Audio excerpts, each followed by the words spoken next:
Back with Joe with the Cojo channel, and we're talking about the 2010 Kawasaki Ninja 250. A lot of guys out there who are beginning today who really want to learn how to ride and have something safe. I think one of the best bikes today, still today, would be this little 250 here behind me. Striking colour, great braking. They're not the most powerful machine, the 250 Ninjas, but they are really good for commuting, and if you gear them up right and change the cogs, they actually can do the highway quite good. Suspension of these things are quite amazing. They can really handle.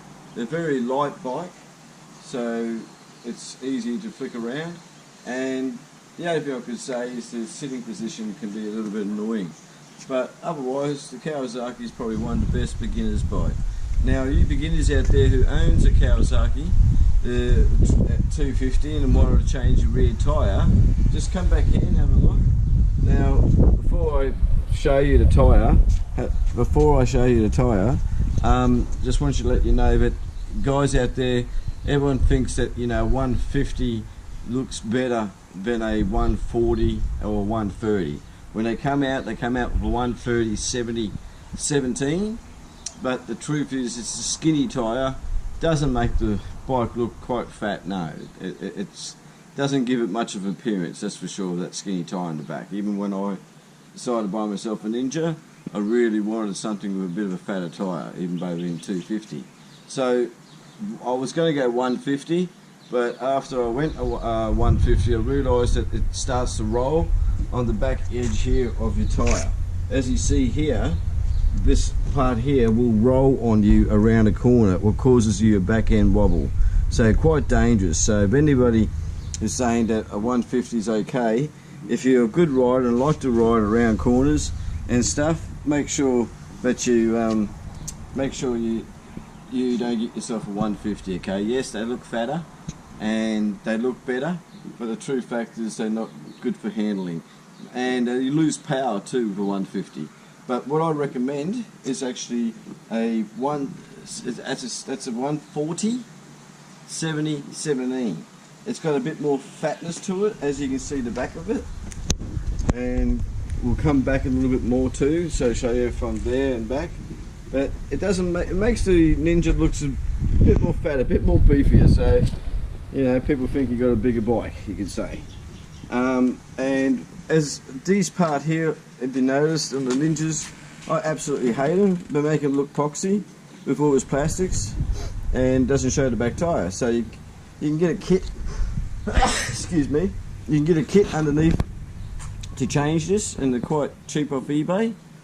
And also you can also take this off. What I've just done is cut it off down here, shows the tyre a bit more, cheaply done, and looks a little bit better.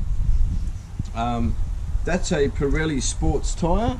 So if you guys out there who's looking for a good tyre, who doesn't know what to do for 250 Ninjas, I'm telling you now, for someone who's been riding since I was 8, that tyre there, the 140 70 17, is probably the best one for a Ninja. You don't lose any power. The handling's a little bit better actually. It feels more safer in the back end, like you got more grip and kind of holds that road just that little bit fraction more. I've only had one time it just felt like it rolled a fraction, but I wasn't sure, maybe it was something on the road. But the 140 is what I recommend for anyone, 140 70 17 on the rear tyre of a 250 Ninja, because everyone can tell you other stuff until you own one and until you've been and tried it, and I love the ride, and that's the best tyre for you. Now, this Ninja here, 250 Kawasaki's, has been lowered, as you can see. It's got a lowering kit in it, so for sure people like myself, that's about a good height. So I had to bring that down so it's a little bit better. I put a new muffler system on it. This is the Murray racing silencer.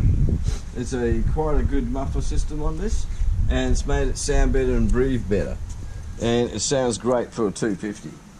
And the front of this, I've done suspension as well. This has got heavier duty oil in there, because what happens when you're riding a bike and your front seals are going a little bit and your suspension's a bit soft? When you're going to a corner or you hit a little bump, it can cause you a wobble, and you don't want it to happen because you flick straight off. So when I first got this, the Kawasaki, they're pretty strong, but I still rather not have to put a damper down just so you can keep this firm. And I hate any wobble. I like a bike where you can just touch and just go straight. A bike should ride by itself. It shouldn't need even a steering sometimes. You should be able to lean into it and that's all you need. But if your steering's not tight enough, you're going to get a wobble and you can't do that. So I've put in the thicker grade oil, changed the seals in this. It's only done 12,000 Ks, but I like to keep things in good condition. So have a look around at the Kawasaki, or